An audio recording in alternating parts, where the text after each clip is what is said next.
Le cerveau est l'organe le plus complexe du corps humain. Il serait à l'origine de capacités mystérieuses, frôlant la science-fiction. Tout le monde a ses capacités plus ou moins fortes. Mais seuls quelques-uns d'entre nous auraient étonnamment réussi à les développer et les mettraient au service des autres. Ainsi, certaines forces de police n'hésiteraient pas à faire appel à ces hommes et ces femmes pour les assister dans leurs enquêtes. Et j'ai pu comme ça les guider rue Gabriel-Péri sur un numéro, sur un étage. Chaque jour, des scientifiques tentent d'expliquer le fonctionnement de ces facultés qui siégeraient dans cet incroyable organe. Enquête sur les mystérieux pouvoirs du cerveau.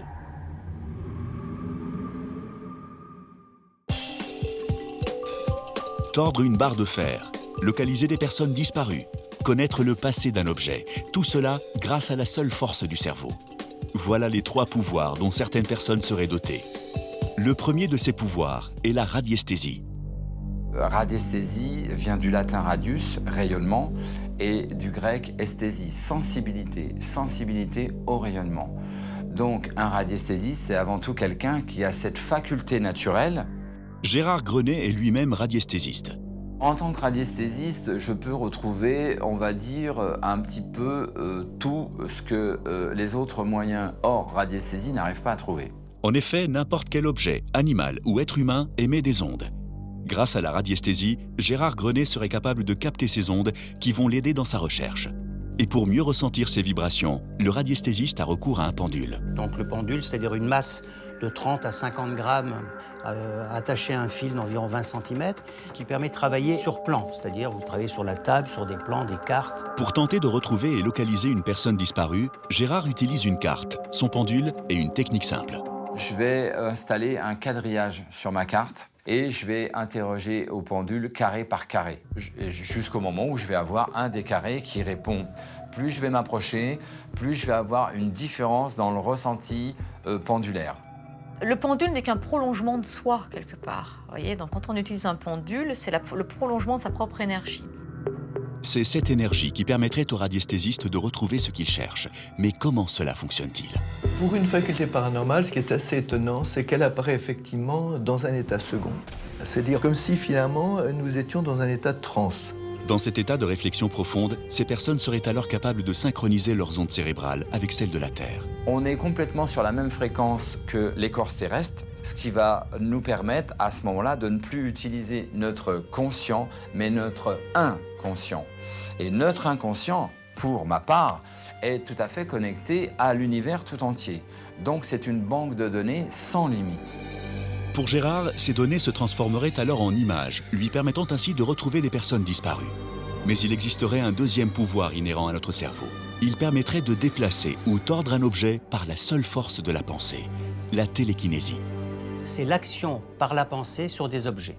Concrètement, ça veut dire faire déplacer un objet sur une table uniquement en le fixant et en y pensant fortement, ou plier une barre de métal. Il y a très peu de gens capables de faire ces types de phénomènes de télékinésie. En France, c'est Jean-Pierre Girard. Jean-Pierre Girard est ce que l'on appelle un sujet psy.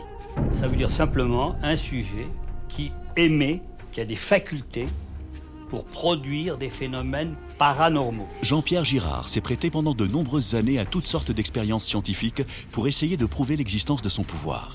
Il a souvent été décrié, ne parvenant pas toujours à reproduire les phénomènes lors d'expériences réalisées dans des conditions très strictes. Il m'apparaît effectivement que les protocoles auxquels il a été soumis ont été probablement les plus rigoureux qui ont pu être faits pour ce genre de recherche. Donc j'ai tout lieu de penser qu'il n'y avait pas tromperie, d'autant qu'on a découvert donc des phénomènes microscopiques qui étaient tout à fait imprévus. Alors, qu'est-ce qui pourrait expliquer scientifiquement qu'on arrive à plier une barre ou une cuillère uniquement par l'action de la pensée en fixant cette barre? On peut considérer que c'est une action sur l'infiniment petit, sur donc le côté moléculaire de la matière.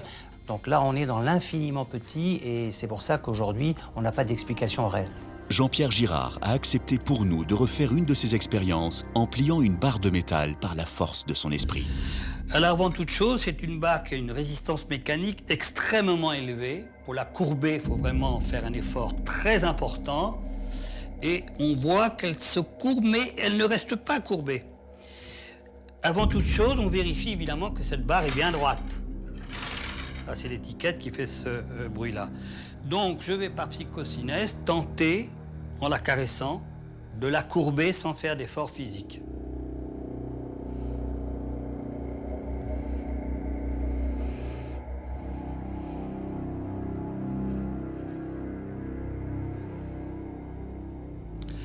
Alors, je peux prévenir quelques secondes, voire une demi-minute avant que celle-ci se courbe, car je vais avoir la projection de la barre déjà courbée.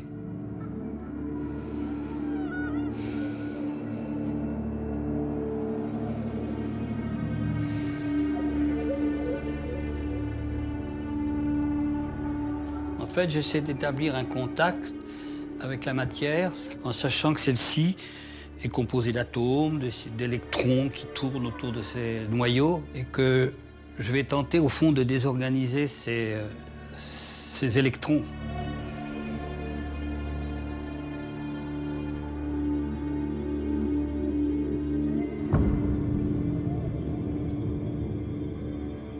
Là, je la sens qui va se courber.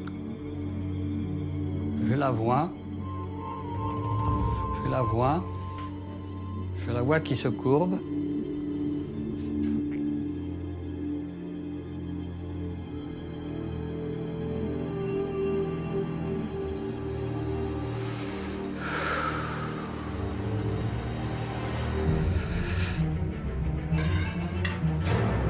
Comment Jean-Pierre Girard est-il parvenu à tordre cette barre de fer par la seule force de son cerveau?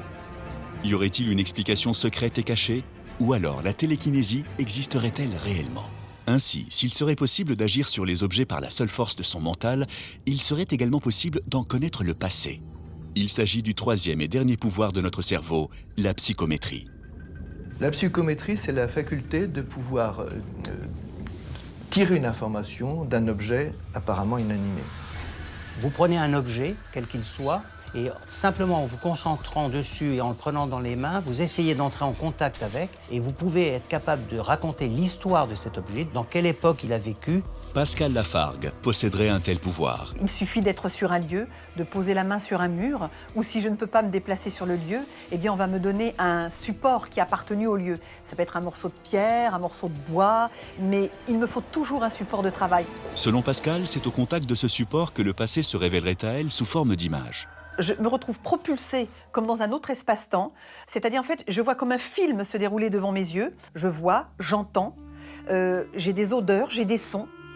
Ainsi, des individus se disent capables de retrouver des personnes disparues, de deviner le passé d'un objet ou de modifier la matière par la seule force psychique du cerveau. Mais ces prétendus pouvoirs sont-ils réservés à une infime partie de la population? Avons-nous tous la capacité de développer de telles facultés? Tout le monde a ses capacités plus ou moins fortes. En gros, je dirais qu'il y a 10% de gens formidablement doués.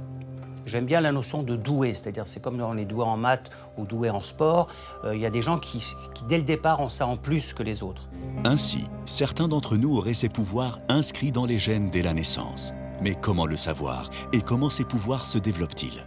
On me pose souvent la question de savoir si quelque chose déclenche une capacité paranormale. Alors j'ai commencé à chercher et puis j'ai fini par trouver qu'il y avait des phénomènes violents, on va dire, dramatiques. Des phénomènes tels que l'électrisation. L'électrisation, qu'est-ce que c'est? C'est le fait de subir un courant électrique très puissant et qui peut, pour des raisons qu'on ignore, complètement bouleverser, je dirais, notre organisation et déclencher chez nous des facultés paranormales. C'est pour ça que les chamans de l'ancien temps étaient souvent des gens qui ont été touchés par la foudre. C'est ce qu'aurait vécu Jean-Pierre Girard. Frappé par la foudre, il aurait subi un choc électrique de plusieurs centaines de milliers de volts qui aurait perturbé le fonctionnement de son cerveau, révélant alors ses capacités cachées. Mais le choc pourrait être également émotionnel. De nombreux voyants ont eu des drames intenses comme cela. Exemple, Nostradamus a découvert ses dons de voyance quand sa femme et ses 2 filles ont été tuées par la peste. Et il a dit que quelques semaines après, des dons de voyance sont apparus, il les a gardés jusqu'à sa mort. Un choc émotionnel violent, c'est ainsi que Gérard Grenet aurait découvert ses pouvoirs. Je me suis retrouvé très malade et c'est effectivement pour moi ce passage de la maladie, de la grande dépression qui a complètement changé, bouleversé ma vie et qui a complètement révélé autre chose. Donc on a l'impression qu'il faut que le cerveau subisse un choc, qu'il soit physique ou psychologique ou émotionnel, pour que ces capacités latentes en chacun de nous se révèlent et prennent des dimensions puissance 10 ou puissance 100. Cependant, il n'y aurait pas forcément besoin de souffrir autant pour obtenir de tels pouvoirs psychiques. Il suffirait seulement de s'entraîner pendant de nombreuses années. J'ai un potentiel dont j'ai pris conscience et à partir de là, j'ai beaucoup travaillé.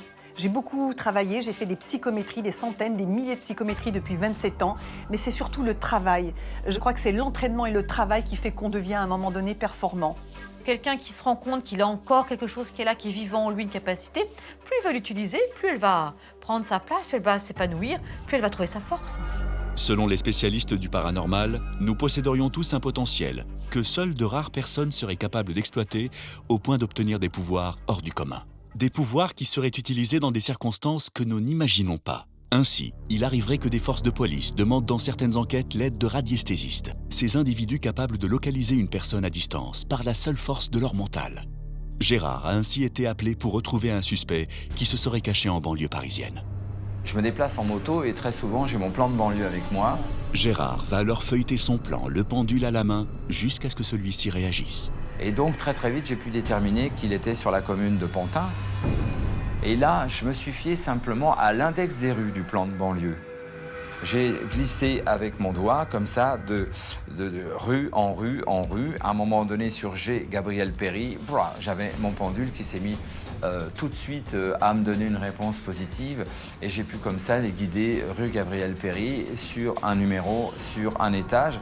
Les policiers suivraient ainsi en direct les informations données par le radiesthésiste au téléphone, ce qui aurait permis de procéder à l'arrestation du suspect. Ce qui était très impressionnant pour moi, c'était de les entendre en live, les sirènes, les coups de frein, et d'entendre la porte voler en éclats. Mais Gérard Grenet ne serait pas le seul radiesthésiste à qui la police aurait fait appel. Jean-Louis Crozier, considéré comme le pape de la radiesthésie en France, aujourd'hui disparu, aurait aidé la police des centaines de fois. Sur à peu près 1200 cas sur lesquels il avait travaillé, 400 ont été résolus, donc retrouver 400 personnes en l'espace de 40 ans, donc ça fait 10 personnes par an, presque une par mois, alors que personne n'avait de piste, ni la police ni la gendarmerie, en restant chez lui avec un pendule et une photo et une carte hygiène, c'est phénoménal. Mais la police ne s'est jamais exprimée sur le sujet. Officiellement, ils ne vous diront jamais qu'ils ont retrouvé quelqu'un grâce à un radiesthésiste, parce que ça veut dire privilégier le paranormal, entre guillemets, et donc ça veut dire que ça serait au détriment peut-être des enquêtes policières classiques, c'est-à-dire rationnelles, chercher les pistes, les suspects. Selon Gérard Grenet, la radiesthésie permettrait donc de retrouver des personnes disparues ou de localiser des suspects. Est-ce un véritable pouvoir ou le fait du hasard ? Pour d'autres personnes, le cerveau permettrait aussi de remonter dans le temps. Notre inconscient est capable d'accéder au passé, au futur ou au présent lointain. C'est pourquoi, depuis plus de 20 ans, certains historiens feraient appel au prétendu don de Pascal pour découvrir le passé d'objets anciens. Tout a commencé suite à une expérience proposée par Michel, un de ses amis. Michel me remet une petite boîte dans laquelle il y avait une pierre. Ce que Pascal ignore, c'est que cette pierre provient du château de Chinon, où Jeanne d'Arc a rencontré pour la première fois le roi Charles VII. Et pourtant, elle va décrire le château avec précision. Je vais parler d'une tour, je vais parler de souterrains qui mènent à une rivière qui est en contrebas, je vais parler d'une forêt, je vais parler d'un vieil arbre, je vais parler d'inscriptions sur les murs, je vais donner un tas de détails. Mais l'expérience ne se serait pas arrêtée là. Je vais remonter dans l'histoire et je vais me retrouver à l'époque de Jeanne d'Arc. Je vois des gens avec des bourses d'argent qu'on remet à une famille, comme en dédommagement de quelque chose. Et puis je vais ressentir des tas d'informations, notamment qu'elle n'est pas morte brûlée sur le bûcher. Je vois qu'elle refait sa vie. Des révélations qui viendraient contredire la version officielle de la vie de Jeanne d'Arc, mais qui rejoindraient de nombreuses théories étudiées aujourd'hui, comme ses supposées origines royales ou bien le fait qu'elle ne serait pas morte sur le bûcher. Cette pierre du château est totalement inerte et inhumaine, donc pourquoi ça a fonctionné? C'est là effectivement où l'imprégnation historique donne des informations qui sont gardées en mémoire dans l'objet et qu'on peut faire ressurgir si on est très fort en psychométrie. C'est une aventure absolument incroyable et tout ça va partir d'un petit morceau de pierre. Ce pouvoir permettra peut-être un jour de répondre aux plus grands mystères de l'histoire, tels que l'existence des chevaliers de la table ronde, l'origine des statues de l'île de Pâques ou encore à quoi servait Stone Age. Pour Jean-Pierre, les pouvoirs de l'esprit offrent d'autres possibilités. Mais je dis que ça, c'est la face immergée de l'iceberg et que ces états mentaux nous permettent aussi l'action sur le vivant. Il s'imagine capable d'influencer les êtres vivants comme il le fait avec la matière. Ce que l'on fait sur une barre, est-ce qu'on réalise qu'on peut le faire sur le vivant? Moi, j'ai fait des expériences de l'Institut de Fribourg, où à 2 mètres de distance, j'ai détruit des bactéries dans des tubes de verre. Donc, on peut agir sur le vivant. Pour Jean-Pierre Girard, on pourrait donc un jour agir sur notre corps par la seule force de notre mental. Une théorie très controversée, les scientifiques n'étant jamais parvenus à prouver de manière irréfutable l'existence de tels phénomènes. Mais bien sûr, comment voulez-vous que la communauté scientifique accepte des phénomènes qui sont produits seulement par quelques-uns? Pourtant, bien qu'il ne le confirme pas, il semblerait que ces pouvoirs soient aussi utilisés par des gouvernements. Il va falloir attendre de nombreuses années pour que les pouvoirs publics reconnaissent et utilisent les pouvoirs paranormaux. Aux États-Unis, ils sont moins réticents par rapport à ça. Des spécialistes sont utilisés et même médiatisés. Les policiers travaillent à côté de radiesthésistes ou d'hypnotiseurs ou de chercheurs bénévoles dans ce domaine. Modifier la matière, retrouver des personnes disparues, connaître le passé d'un objet. Si ces pouvoirs du cerveau sont un don que quelques personnes seulement prétendent avoir, il n'existe pas cependant d'explication rationnelle permettant de valider de tels phénomènes. Ils restent aujourd'hui très controversés. Mais dans le futur, nous sera-t-il banal d'utiliser de tels pouvoirs? Notre cerveau recèlerait-il encore d'autres mystères difficiles à concevoir aujourd'hui?